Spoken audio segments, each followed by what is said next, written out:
Саламатсызбы? Эгер биздин каналда биринчи болуп жатсаңыз, подписаться кнопкасын басып, каналга катталып коюңуз. Бул жерде дагы бир маселени айтып кетейин, шайлоо боюнча. Урматтуу кызматкерлер, шайлоону бүтүшүнө бир апта убакыт калды.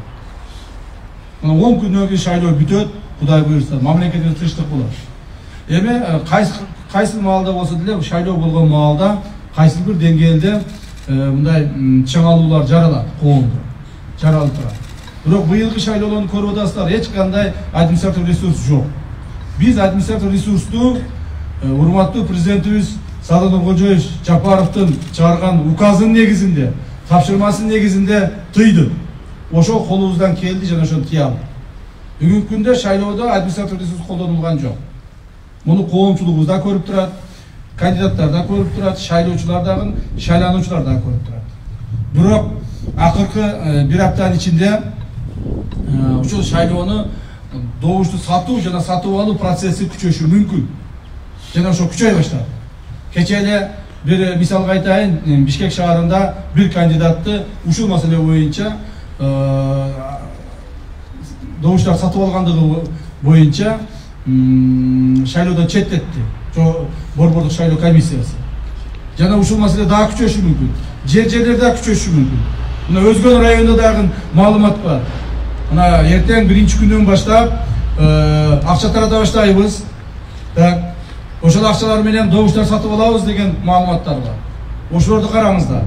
Эгерде силер билбей калып, кайсы бир жерде акча таратыла турган болсо, жана ошого чара көрбөй турган болсоңор, анда силерди гана жоопкерчиликке кошо каралат. Ошондуктан күнү түнү мындан ары, мына бүгүндөн баштап күнү түнү шайлоо бүткүчө уктамай жок. Өзүңөрдүн жанагы керектүү адамдар менен керектүү мероприятияларды өткүзгүлө. Ушул маалыматтарды жыйнагыла, иштегиле, күнү түнү токтобогула.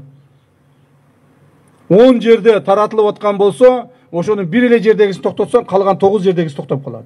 Эгерде 10 жерде таратылып аткан болсо, тийбей турган болсоң, эртеси ошол 100 жерде таратылып кетет.